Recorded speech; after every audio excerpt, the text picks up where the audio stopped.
Good morning students. Welcome in the next practical of Pharmaceutics 1. You have already completed 7 practicals. We are going to start the 8th practical. We have already prepared 2 solutions. First is normal saline and second is compound sodium chloride solution, that is Ringer solution. Today we are going to make a similar solution which is also quite commonly used in the hospitals. What is the object? Prepare and supply 50 ml concentrated hemodialysis solution BPC 1968 और bracket में लिखा है 35 और multiply का sign यानी into. Clear? तो ये है आपका ऑब्जेक्ट कि आपने बनाना क्या है 50 ml हीमोडायलिसिस सॉल्यूशन.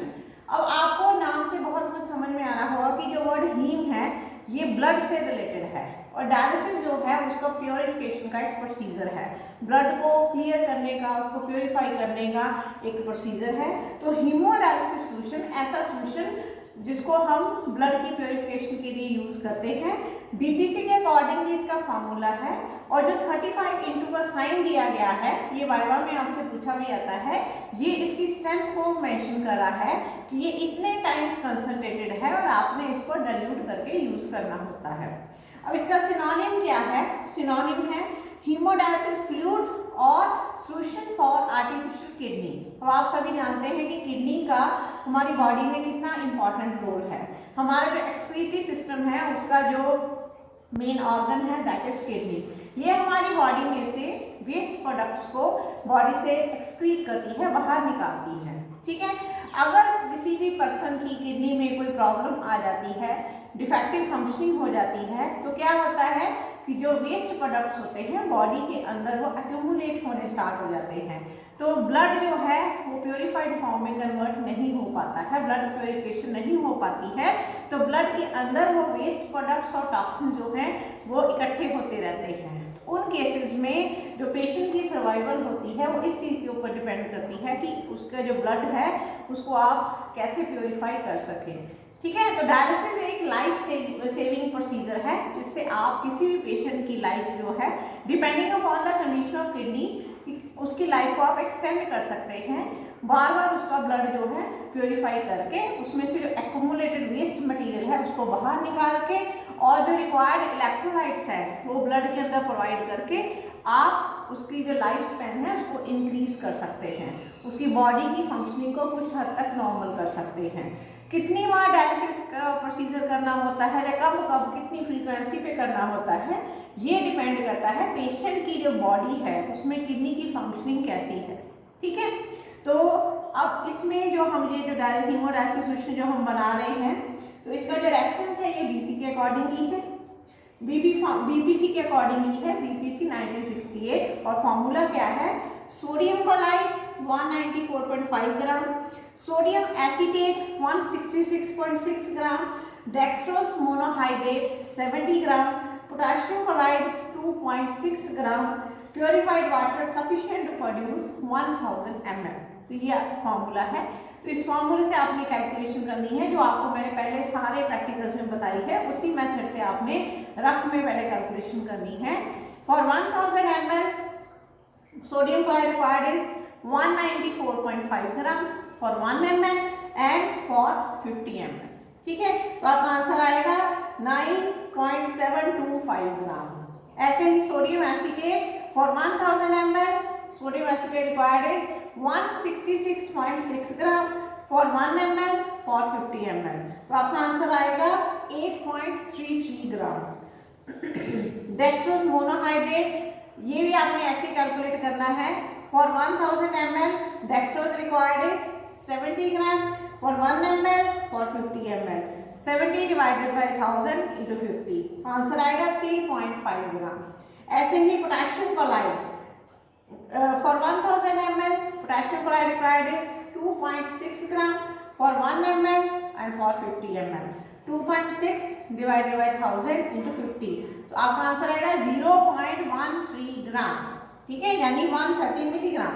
तो ये जो है आपका जो आ रहा है सारे जो आपने कैलकुलेशन करके जो आंसर आ रहा है इसको आपने लिखना कैसे है, आपने टेबल की फॉर्म में, यानी आपने कैलकुलेशन टेबल बनाना है, उसमें सीरियल नंबर लिखना है, इंग्रेडिएंट्स यूज लिखने हैं, क्वांटिटी गिवन लिखनी है जो फार्मूले में है, और क्वांटिटी रिक्वायर्ड जो आपने कैलकुलेशन से निकाली है।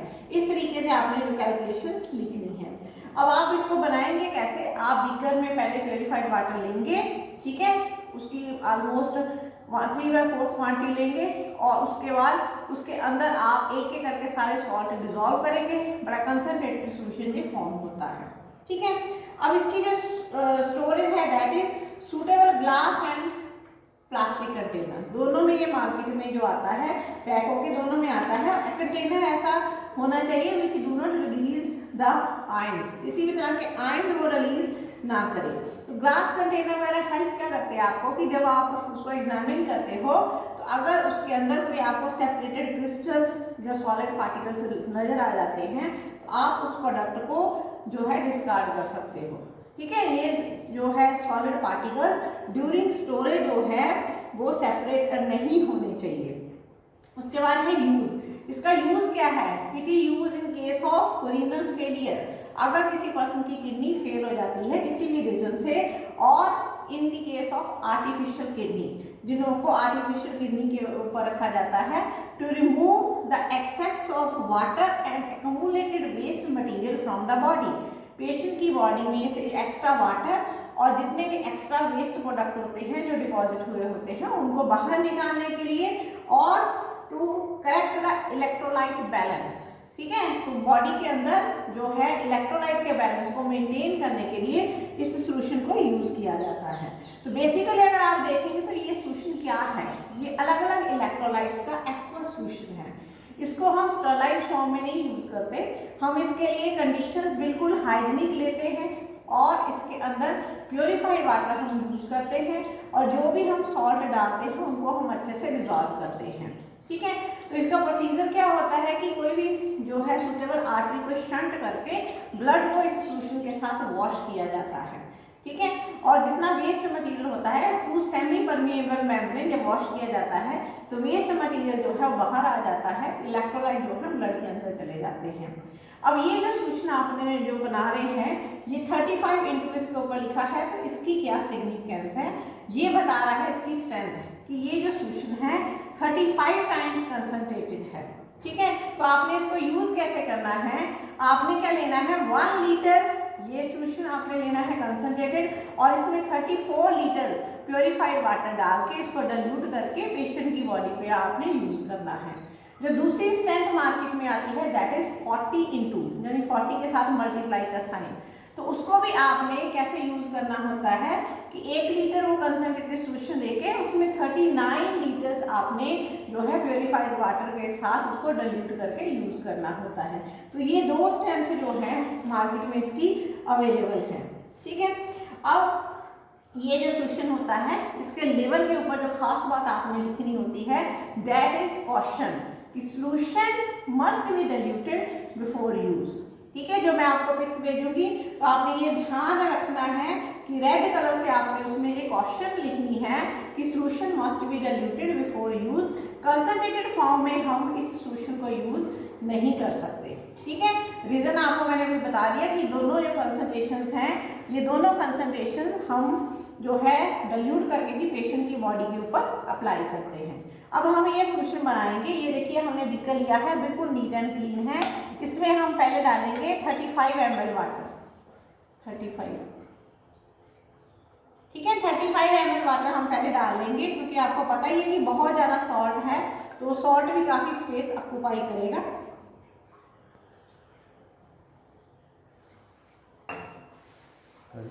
हाँ जी, ये डाल के और हम इसके अंदर एक एक करके सारे सॉल्ट जो है डिजोल्व करते जाएंगे ग्लास में। पहले हम डालेंगे सोडियम क्लोराइड,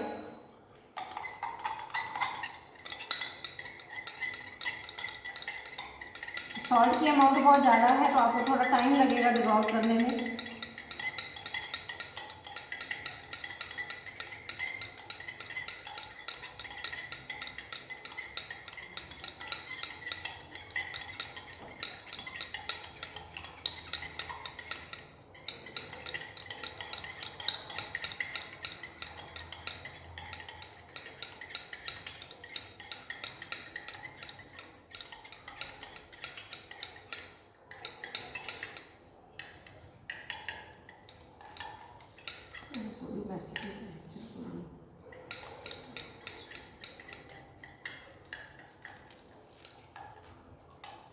अब हम इसके अंदर सेकंड सॉल्ट अपना डिजॉल्व करते रहेंगे।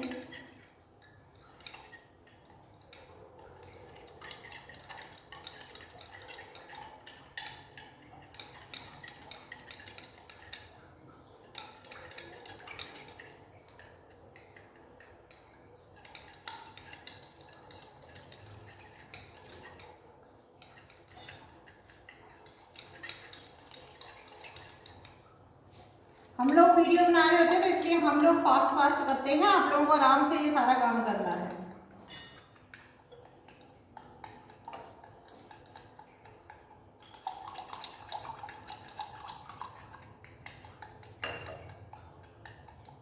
अप्रॉक्सीमेट 5 ml वाटर और डाल देते हैं क्योंकि ये कंसंट्रेट होना बहुत ज़्यादा स्टार्ट हो गया है।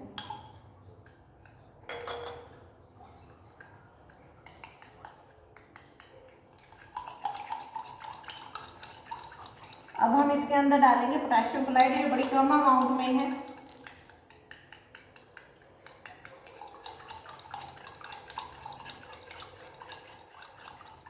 और अब डाल देंगे डेक्सट्रोज। इसका लेवल आपने कैसे बनाना है, इसके लेवल में आपने ऊपर लिखना है कंसंट्रेटेड हीमोडायलिसिस सॉल्यूशन बीपीसी 1968 35 ठीक है, और ब्रैकेट में लिखना है 50 ml वॉल्यूम होगा इसका। उसके बाद आपने लिखना है बीपीसी फार्मूला, पूरा फार्मूला आप लिख देंगे। फिर इसके यूजेस लिखेंगे ग्रीन कलर से, use in case of renal failure और इन आर्टिफिशियल फेलियर। उसके बाद क्वेश्चन लिखेंगे रेड कलर से कि solution must be diluted before use। Storage लिखेंगे stored in a suitable glass और प्लास्टिक कंटेनर। फिर वही आप डेट ऑफ जो आपकी डिस्पेंसिंग होगी और लास्ट में DRS AB college of pharmacy. इस तरीके से आपने ये जो सोल्यूशन है अपना प्रिपेयर करना है। ठीक है, हमारे सॉल्ट जो है ऑलमोस्ट डिजॉल्व हो गए हैं। अब हम इसका वॉल्यूम जो है 50 ml कर लेंगे।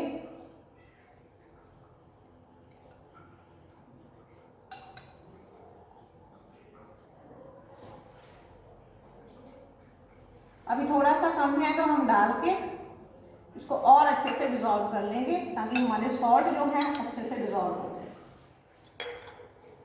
ठीक है, इस तरीके से, क्योंकि इसको बनाने में थोड़ा टाइम लगता है कि हर सॉल्ट को डिजॉल्व होने में टाइम लगता है। हम लोग वीडियो बना रहे हैं इसलिए हम लोग आपको फास्ट करके दिखा रहे हैं। आपने जब तक एक सॉल्ट पूरा डिजॉल्व नहीं हो जाता तो आपने दूसरा सॉल्ट नहीं डालना है। ठीक है, पूरी तरह क्लियर करके। तो इसमें थोड़ी सी टर्बिडिटी इस सॉल्यूशन में रहती है क्योंकि ये बहुत कंसंट्रेटेड फॉर्म में होता है। ठीक है, बट आपने इसको सारे सॉल्ट को अच्छे से डिजॉल्व करके फिर इसका वॉल्यूम जो है पूरा करना है। तो ये देखिए, ये देखो सारे सॉल्ट डिजॉल्व हो गए हैं। तो ये बन गया है आपका कंसंट्रेटेड हीमोडायलिसिस सॉल्यूशन। ठीक है, 35 ml। Thank you.